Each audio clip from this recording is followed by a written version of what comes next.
અમરેલીમાં છેલ્લા કેટલાય સમયથી પાલ ગોટી કેસમાં તેના અપાયેલા નિવેદન અને કેસ કોંગ્રેસના મોટા પાયે વિરોધ બાદ આ સમગ્ર મામલે નિર્લિપ્ત રાયને તપાસ સોંપવામાં આવી હતી. નિર્લિપ્ત રાય અમરેલી ગયા અને ત્યાં જઈને સમગ્ર મામલે તપાસ હાથ ધરી હતી, જેને લઈને એક રિપોર્ટ પણ તૈયાર કરવામાં આવ્યો હતો. રિપોર્ટ ડીજીપીને તો સોંપી દેવામાં આવ્યો હતો તેવી વિગતો પણ સામે આવી હતી, પરંતુ તેના પર હજુ કોઈ કાર્યવાહી હાથ ધરવામાં આવી નથી, જેથી પાલ ગોટીએ ગુરુવારે ગુજરાત હાઈકોર્ટમાં પિટિશન ફાઇલ કરી હતી. તેણે સરકાર પાસે નિર્લિપ્ત રાય દ્વારા તૈયાર કરાયેલ રિપોર્ટ જાહેર કરવાની માંગ કરી હતી. ત્યારે ડીજીપીએ તો નિર્લિપ્ત રાયના રિપોર્ટ મામલે નિર્ણયો જ ભણી દીધો હતો. મળતી માહિતી મુજબ ગઈકાલે ભાવનગરમાં ડીજીપી વિકાસ સાહેબ મુલાકાતે પહોંચ્યા હતા, જ્યાં તેમણે પાલ ગોટી મામલે નિર્લિપ્ત રાયના રિપોર્ટ મામલે એવું જણાવ્યું કે હજુ સુધી એ રિપોર્ટ તેમના સુધી પહોંચ્યા નથી. એ રિપોર્ટ મારા પાસે આવી જશે એટલે તેના પર જરૂરથી કાર્યવાહી કરવામાં આવશે તેમ ડીજીપીએ જણાવ્યું હતું. ત્યારે આ કેસમાં કોણ અધિકારી કોને બચાવી રહ્યા છે તેવા સવાલો ઉઠી રહ્યા છે. Centre of Excellence for Cyber Security in Gujarat એ પણ આ વખતે મંજૂર થઈ છે બજેટમાં. અને જ્યાં સુધી મહિલા સુરક્ષાનો સવાલ છે,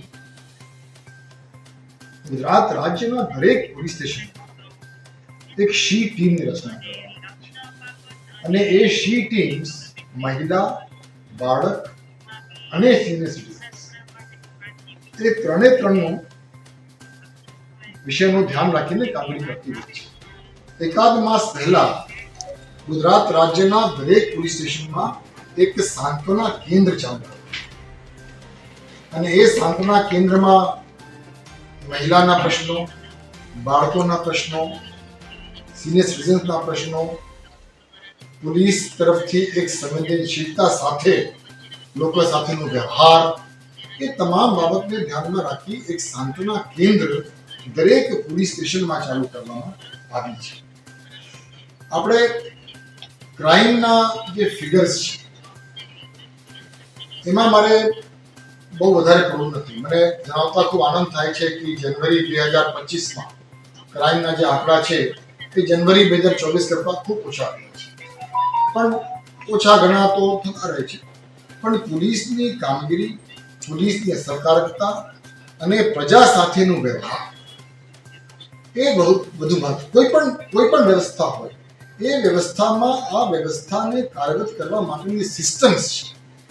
એ સિસ્ટમ્સને જે આપણે ઇમ્પ્રૂવ કરી શકીએ તો આપોઆપ આપણને પરિણામ જોવા મળશે.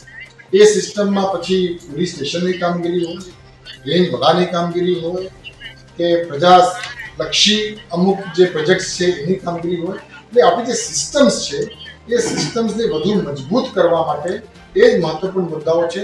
મને લાગે છે કે આ દર મહિને ગુજરાત રાજ્યના આશરે 15 થી 20 વરિષ્ઠ પોલીસ અધિકારીઓ એક દિવસીય જો આ પ્રકારના વિચારોના આપલે કરતા હોય છે, એના કારણે ગુજરાત પોલીસની કામગીરીની અસરકારકતા એમાં ચોક્કસ આપણે જોઈ રહ્યા છીએ કે સમાજમાં લોકોને પોલીસ ઉપર જે વિશ્વાસ છે એ વિશ્વાસ સંપાદન કરવા માટે આપણે કામગીરી કરતા રહીએ છીએ, સતત પ્રયત્નશીલ આપણે છીએ. ગુનાના આંકડા ઓછા થયા છે, પરંતુ ગુનાના આંકડાની સાથે સાથે લોકો સાથેનો વ્યવહાર, લોકોનું પોલીસ પ્રત્યેનો એક ઇમેજ, લોકોની એક વિશ્વાસ પોલીસ ઉપર, આપણે ગુજરાત પોલીસ એ લોકોની સુરક્ષા અને સલામતી માટે તત્પર છે. ટેકનોલોજીના મહત્તમ ઉપયોગથી આપણી જે કામગીરી છે એને વધુ અસરકારક બનાવવા માટે આપણે ચોક્કસ પ્રયત્ન કરીએ છીએ. સર, પાયલ ગોટી મુદ્દે શું કહેશો તે કે જે તપાસ આપવામાં આવી પરંતુ મને ન્યાય મળ્યો નથી હજુ સુધી? મેં આપને વાત કરી કે તપાસનો રિપોર્ટ હજી મારી પાસે આવી નથી. તપાસનો રિપોર્ટ આવશે એટલે એના ઉપર ચોક્કસ કામગીરી કરવામાં આવશે. Thank you. Bureau report CN24 news. હવે જુઓ દેશ દુનિયાની તમામ ખબરો તમારી આંગળીના ટેરવે. ઉઠાવો મોબાઈલ અને Google Play Store પરથી ડાઉનલોડ કરો અમારી CN24 ન્યૂઝ મોબાઈલ એપ.